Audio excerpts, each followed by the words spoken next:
Hey guys, and welcome back to another episode of It's About Time. So, what are we going to be talking about today, Drew? I don't know, how tidy is your house today, Jared? How tidy? Pretty tidy.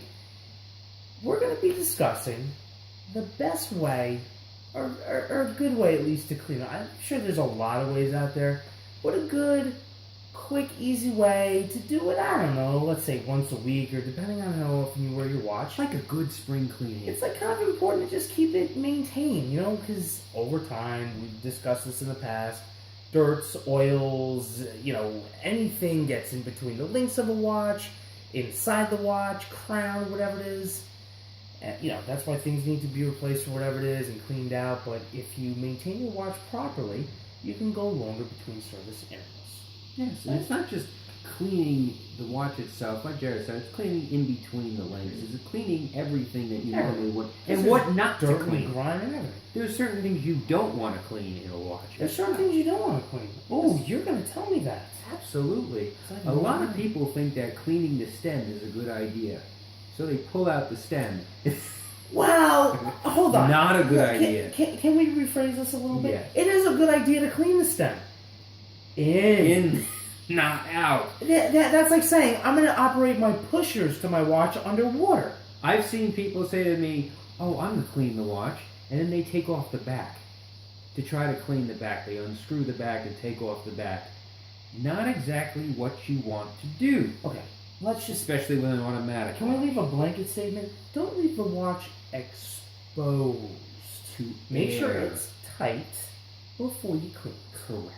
You want it to be in one piece. So, let's get into it. I'm actually excited now for that. By the way, sorry guys for the last episode a little bit. I was sizing my watch forever, but at least you guys hopefully got a little bit of a taste of what it's like to size a watch. Again, down the road, Drew will take one of his watches with the screws and you know, at least take a screw out, put it back in, just to kind of show you, because we don't have to size an entire watch. So what's on the wrist? Oh, great question. I didn't know I asked it. You guys have yet to see this up close. And, you know, I'm going to have Drew go on the other side of the camera to make sure you guys can see this one. Okay? In all its glory. Okay, so how's that looking? Keep going. Closer? Right there. Go back. There you go. You can see it perfectly. I got it. Okay, so guys, this is my Gucci G Timeless watch. I sized it up last episode, and I love this thing. It's absolutely beautiful. I love the rose gold accents in the dial. Just really classy. Just simple with the date and everything else like that. Really, it is actually probably the most comfortable watch I've ever worn. I actually mostly throughout the day. I've been wearing this for like 2 weeks now, or close to it. I literally don't even feel it on my wrist. 38 millimeters, it's a perfect size. I will, here, I'll put it on my wrist like this, just so you guys can see. That's not how I wear it, obviously. Look how good view, Drew? And stop, there you go. Okay. This is called a watch that fits your wrist perfectly. Perfectly proportioned to my wrist. I'm going to give you guys a grade book on this in the next few seconds. But yeah, it's absolutely beautiful. It doesn't even bother my hand. As you guys can see, I have no red spots on my hand from this watch. Crown poking me. It's actually a very good quality watch. You know, it's a course, guys. I will have to reset this twice a year for daylight savings time being on and off, and that's it, and when the battery is replaced. So I can't even get into that. And also, the other thing that I do love about this watch, and I kind of admire it during the day, I love the fact that it actually has a little bit of a textured dial. I don't know if you guys can tell. But yes, it has the outline of a G for Gucci. But it almost reminds me of like an Omega Constellation honeycomb dial. It's got the textured dial a little bit. It looks like fabric or something like that. It's just, I gotta tell you something. This watch could be used for dress occasions. It could be used for everyday occasions. We're gonna get into that with my report card in a second. But more importantly, Drew, what is on your wrist? Would you like me to take that for you and put it in front and all this other stuff? Yeah. Okay, what I have... Is that good right there? Keep going closer. Closer? Closer, and stop. Bring up a little bit. There you go. Thank you. Okay, what you see before you right now is the Epos Night Sky Triple Date Watch. Okay? Triple date. Moon phase. Moon phase. Thank you Thank you. very much. You're welcome. Move that back just a sec. There you go. Okay, and what is beautiful about this piece is the fact that it actually shows the night sky with the stars being represented by the white dots over here. You do have the moon phase on the bottom, and what they do that nobody else does is they put the month and they put the day actually on an angle, which is really different from what basically any other company would do especially on a triple date. So it's really nice, the fact that it is a 42 millimeter. That is the standard size for today. It does have the onion crown, and it is 5 ATM. So this is not, it's a limited production piece as well. And it has an case back. exhibition case back, a unique band which is very easy to size as well. And it's one of the reasons why I like this piece, because it really doesn't remind you of any other piece. Let's get into the report card, shall All we? right, report card actually comes out higher than most of the other ones I've thrown at you so far.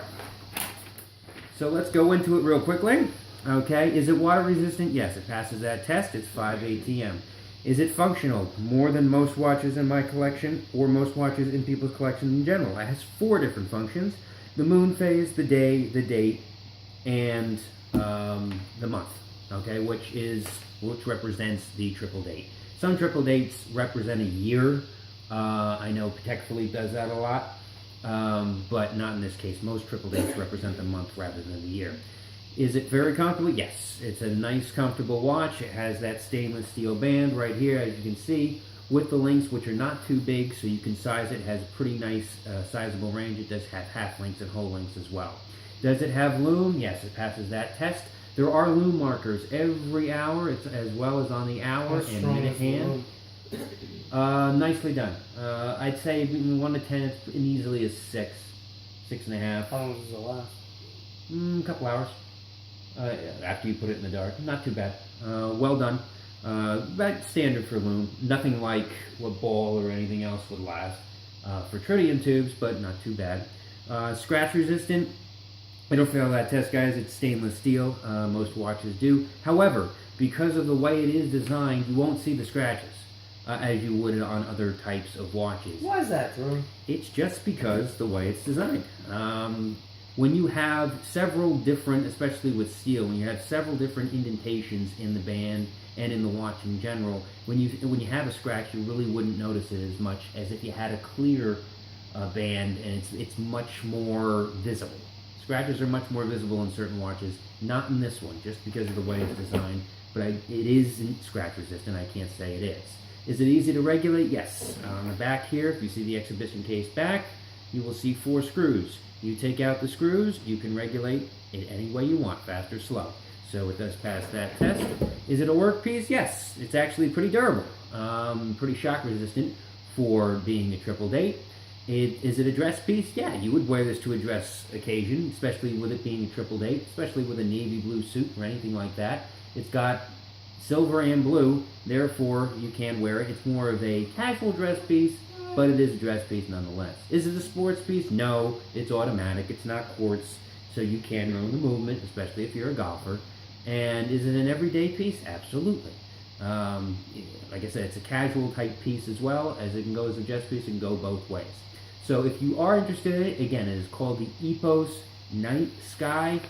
It's pretty hard to find, especially now these days. Look on eBay. You'll see about a handful of them. But not usually too many other places outside of eBay pretty much have them. And they do have them new from time to time as well. I'm going to go through mine. They very, usually very go, quickly, by we the way. just finish up in the fact that the price range of this is anywhere between $2,000 and $2,300 for the watch in itself. So for those of us that don't have the money for that, let's go into my Gucci G Thomas very quickly. Water resistant, no problem. 5 ATM. Functionality, no problems. Got the date. That's what you really need in a watch. Comfortability, I can't even tell it's on my wrist most of the day. That's a pass. Lume, it has lume in the hands, but the lume is not so great. But to be honest with you, I guess you could say fail for this one. I don't really care because I don't read the watch. You can't really read a watch in the dark for the most part anyways. So whatever, I guess I'll give fail. Scratch resistant, I guess you could say fail. I really don't notice any scratch on this thing, and I wear this every day around kids and things like that. So I don't know. I wouldn't say fail necessarily. Can it get scratched? Yes. Yes, It's stainless it's a steel. fail. Easy to regulate. You don't have to regulate this. Nah, It's fine. pass. Work piece, no problem. Dress piece, not an issue there. Sports piece, you could for sure. I'm not going to wear it on the golf course to swing because I don't need to, but I'm going to have it with me for after the round. I'm going to put it on my wrist. So for work piece, dress piece, sports piece, no problem. Everyday piece, are you kidding? Yes. This thing, I'm going to tell you guys this right now. Go out and get it. It's very affordable. I actually got one of the last ones. This one was around $400. They're selling a lot of them online for like $700. These ones are actually discontinued. Gucci only makes like kind of like limited pieces. Like, you know, they make pieces for a certain amount of time and they stop making them. They still have G Timeless pieces. They're not nearly as nice as they made them. So it's a little harder to get. If you can get them, I say snag it up. And they come in different face colors, which is kind of cool.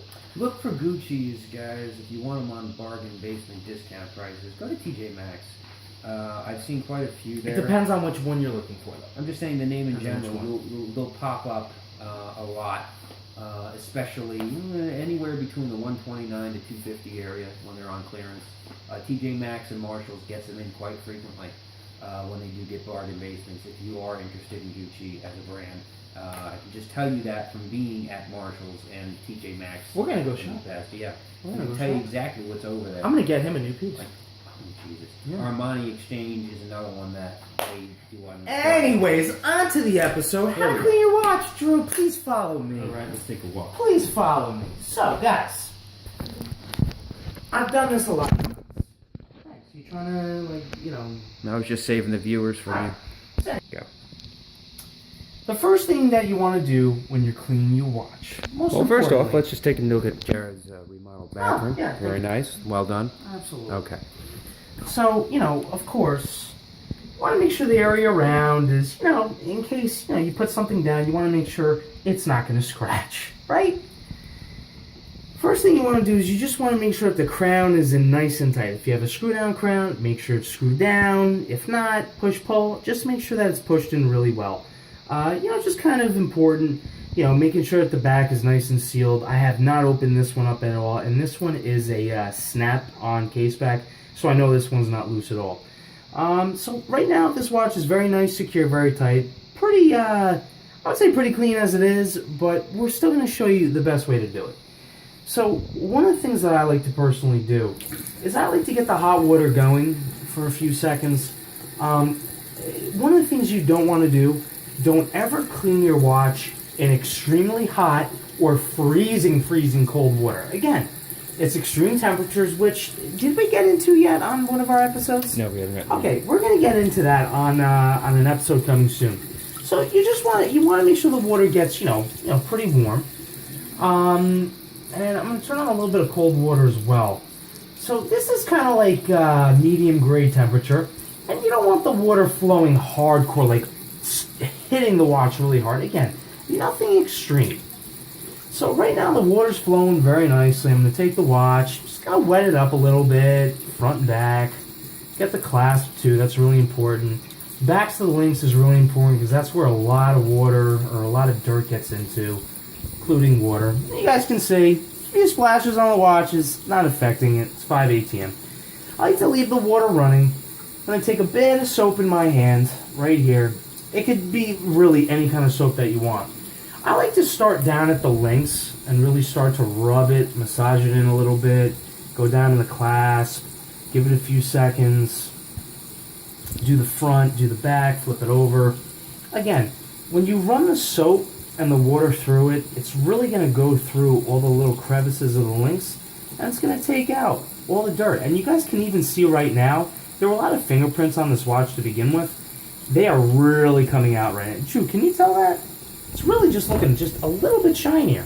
Absolutely. So, I do the links first. Spend a little bit more time on that.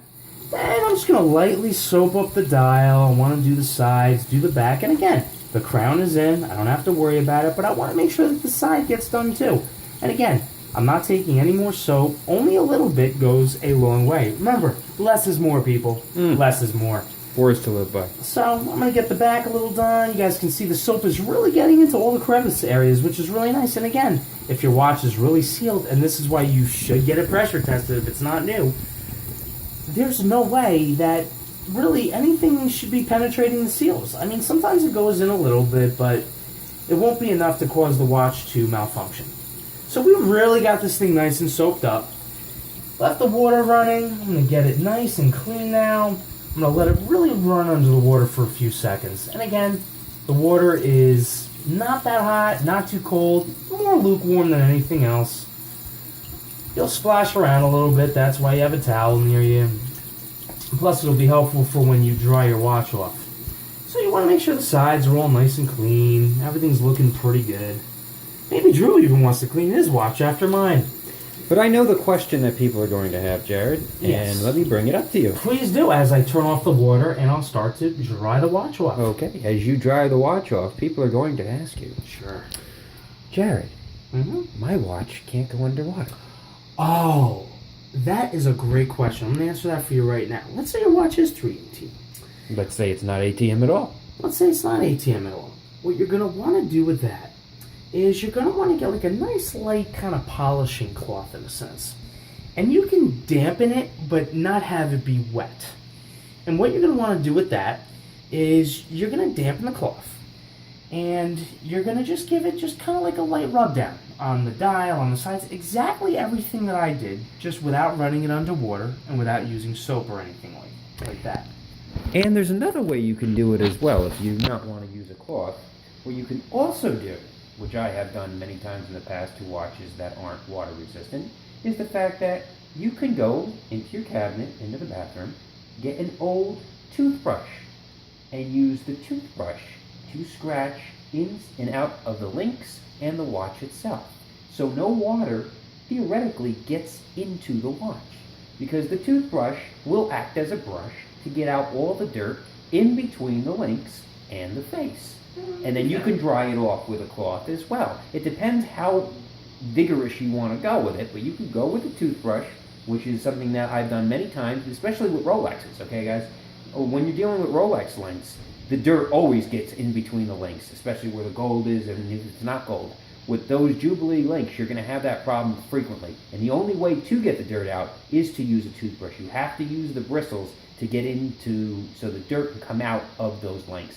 So any type of watch that has that type of link, use a toothbrush. Don't be afraid. It's not going to hurt the watch. It's not, the bristles aren't hard enough to hurt the watch, especially in a toothbrush. Well, I gotta tell you guys, I think that this came out as good as new. Looks perfect. Really, no more even fingerprints. Take a look how clean. I mean, that is showroom clean. Both sides beautiful. The face looks beautiful. The back is pretty much flawless. The clasp, no scratch. I mean, you can't. There's no scratches in this watch. I wear this as an everyday piece, and there's no scratches in it.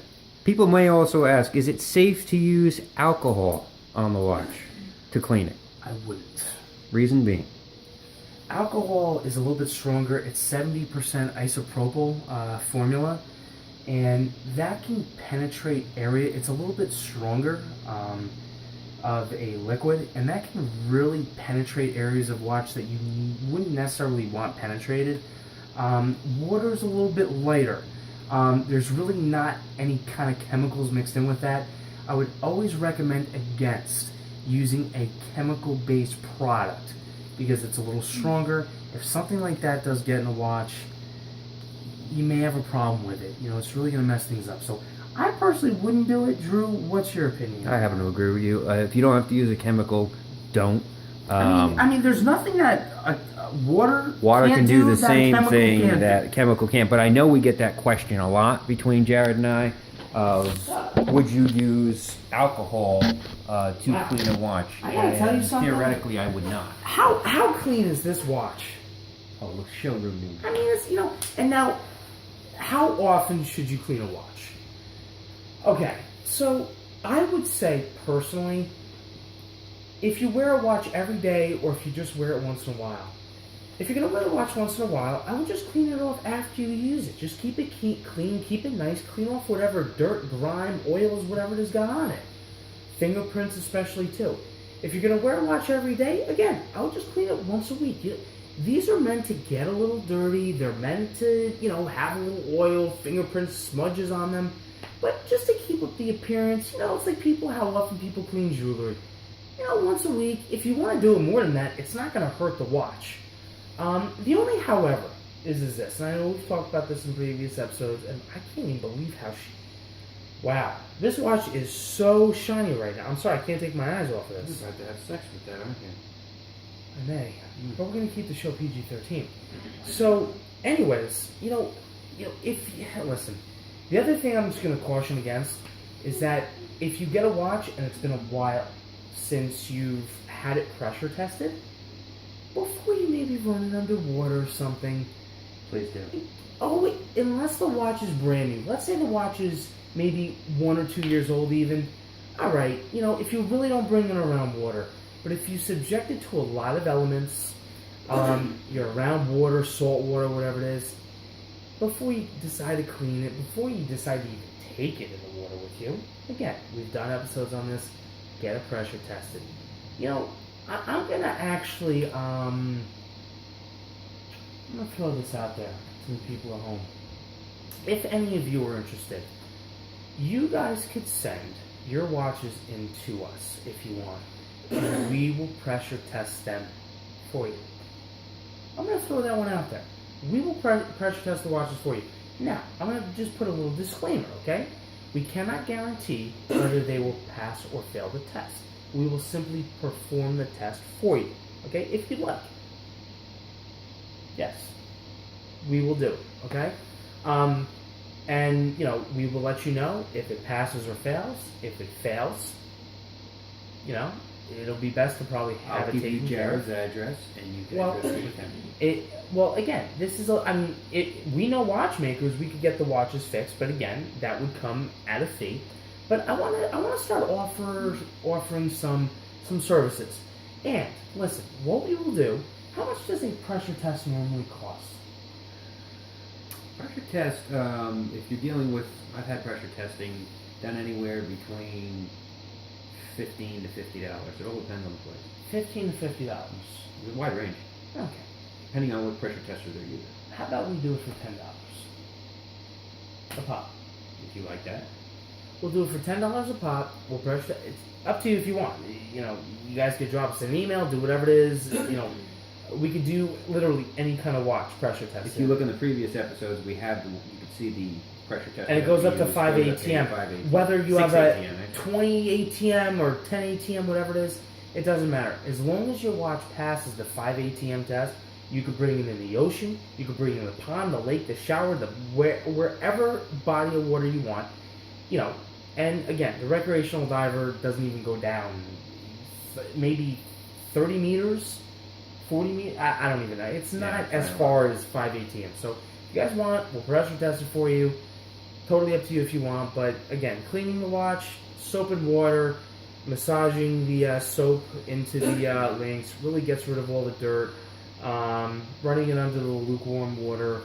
Not high pressure. Make sure you have like a towel down, for when you're done. You don't scratch the watch or anything.